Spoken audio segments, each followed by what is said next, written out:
Hello, hello. Welcome to another episode where I'm continuing our journey deep diving into anxiety. And I'm going to continue to talk about anxiety in the brain, but specifically whether anxiety can damage the brain, because I've had loads of questions about this based on my talk last time.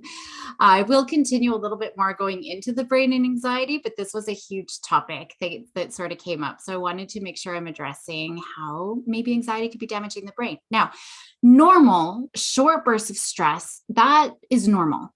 That's good for us, to be able to do our best, to stay alive. It becomes a problem though when that stress and anxiety becomes a daily part of life, right? And that stress response, it's just constantly going off and off and off and off because our response system, that's going to start changing. Our bodies are going to start making less cortisol because there's already so much cortisol in the body, but it starts to create these imbalances.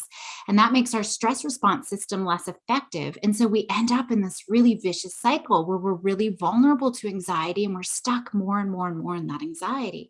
So chronic long-term anxiety, that can actually cause damage to the brain. And we actually see abnormalities in the different parts of the brain that are important for managing our emotions, managing our behaviors, our problem solving, a lot of those areas that we're already having so many difficulties with anyways, and it's not fully developed anyways, but anxiety can definitely hurt those parts of the brains. So when we look at untreated anxiety, yes, it impairs the brain. It impairs our ability even to control our adrenaline in our body. And that just makes us always feel anxious.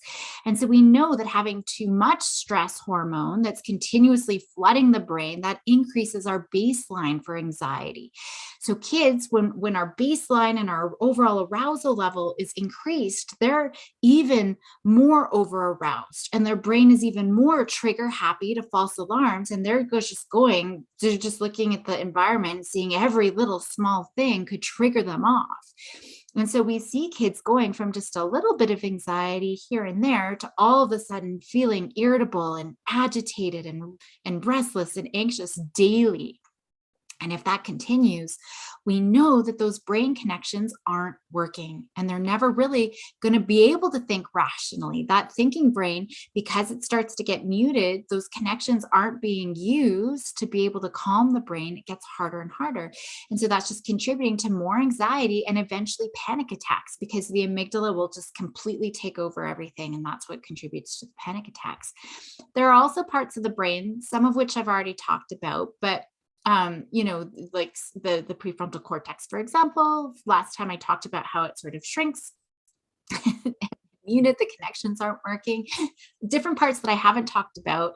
The hippocampus, for example, that's our memory. That decreases in size with chronic anxiety. And so we're seeing all of these different parts of the brain actually decreasing in size. And so they become smaller, they become weaker because anxiety is limiting those connections to those part of those brains. And when those connections are weakened and those areas of the brain are affected, of course, we feel more anxiety, right? Because we're always going to become more prone to feeling anxious because the connections that are being used all the time are the ones that are making us anxious and looking out for danger. And so that's just going to contributing to our feelings of anxiety.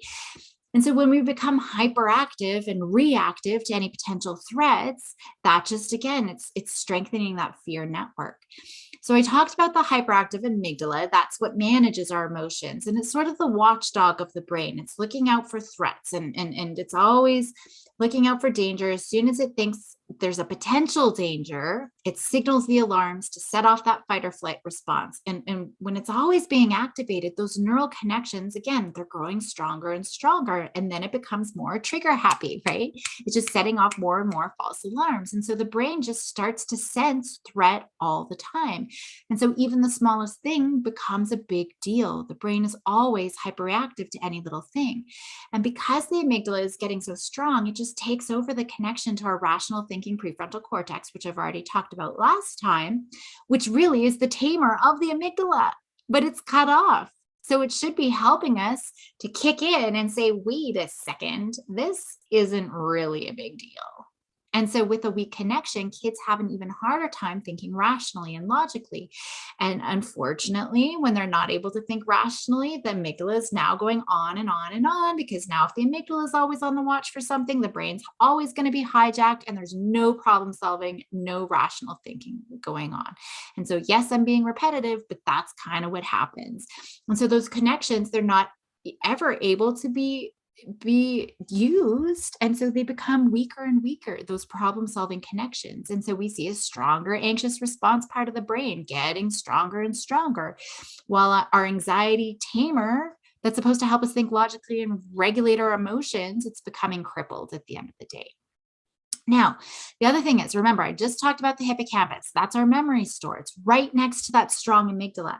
Stress shrinks that hippocampus, meaning it becomes really hard to remember things that is associated with things like, any of our successes, which I'm going to get to. But we know that a shrinkage in our hippocampus, that can lead later on in life to things like dementia and Alzheimer's and things like that, because there's only so much room in the brain to store memories. So, I mean, that's a separate side piece that we can look into maybe in the future, but we do know that when there's so much stress, that can certainly contribute to. I'm not going to say cause, there's never causal here, but it can definitely contribute to.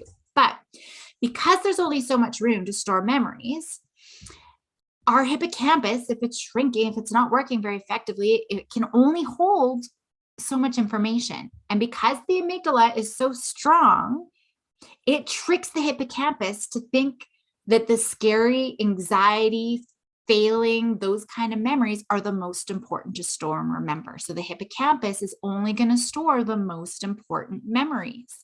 And so what we hold on to are those that are related to the things that we worry about, or experiences where we failed, or, any sort of those bad, I shouldn't say bad, a sad, angry, scared thoughts. Those are the ones that the amygdala tricks the hippocampus to remembering. So all the happy memories of times where we did manage something, where we were courageous, where we did handle anything, we were successful, they become buried.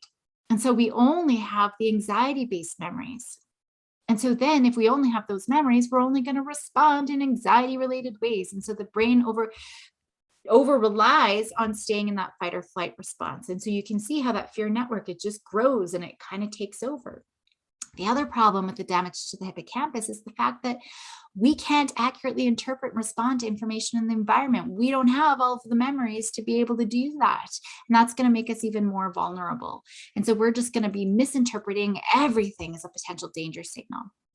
Other parts of the brain that shrink include the anterior cingulate. So that's really important in making good decisions, where we think through the consequences of our actions, right? It helps with that impulse control, but it also controls our ability to show empathy and to take other people's perspectives and to be able to problem solve with others, and solve conflicts effectively. So my anxious kiddos who are always getting into a fight at recess because things aren't going their way, they can't solve problems, that's part of the problem. That part of their brain, to be able to take the other kiddo's perspective, it's not working very effectively, and they're always going to feel anxious. And then it's worse if they're just getting in trouble now for fighting again. They just don't have control of their brain. So we've got to be able to work on, we're always thinking about what is it that we're going to be working on? What skills do we need to be working on? We got to make those connections stronger so the rest of their brain is being heard, that's supposed to be helping them. I've already talked about the prefrontal cortex. Let's talk a little bit about that again. That's our control center for self-regulation, and that includes managing our emotions, managing our behaviors. Not only do these parts of the brain decrease, we also see the stem cells stop working properly.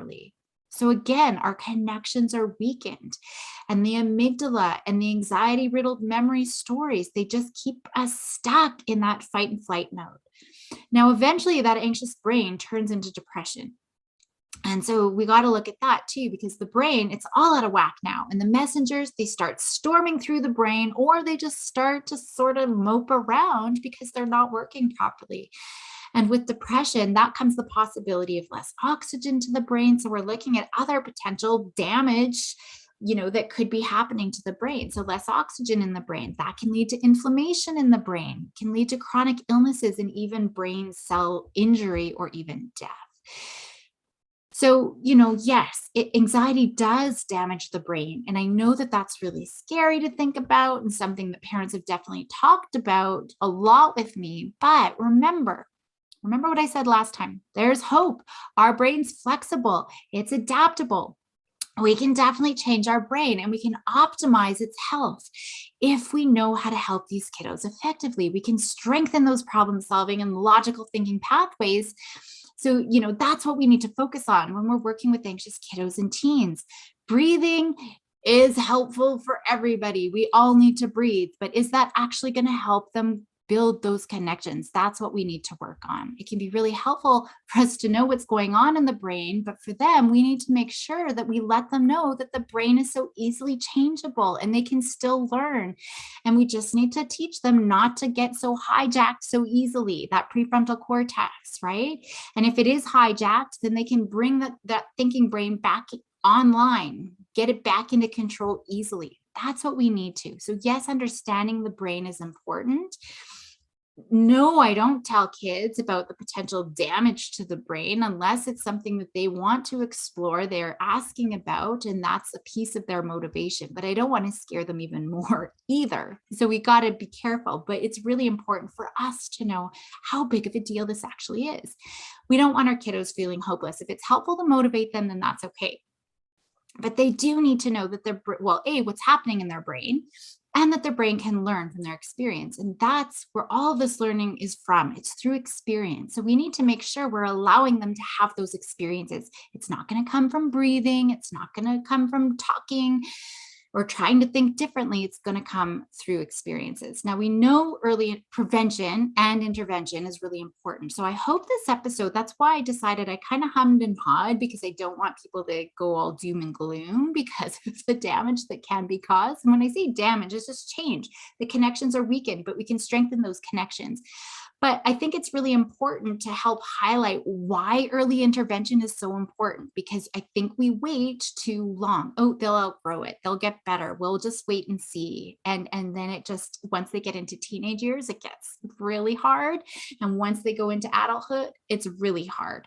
And it starts becoming ingrained, especially if they've attached these stories that this is who I am and it's in my blood and it's in my brain. We know most anxiety starts in childhood. Over 70% of anxiety, adults with anxiety, it started in childhood. And while anxiety is still treatable, if it carries into adulthood, it's definitely easier to treat when they're kiddos and teens. So that's why we want to get on top of this. And part of the reason too is by the time they're teens, that anxiety, like I said, it's just this part of their identity. And that's really hard to overcome sometimes. I've had teenagers who just get angry with me. What do you mean I can change my brain? No, I can't. This is who I am. I just need medication, right? And so it's kind of motivational interviewing to get them out of that loop.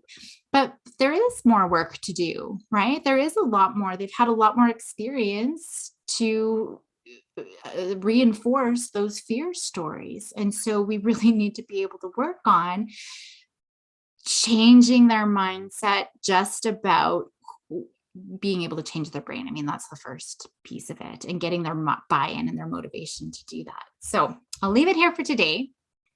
Have a lovely day. Make sure you go and help those anxious kiddos be bold and courageous through experience. That's how they're going to learn. And I'm going to see you next time. Bye.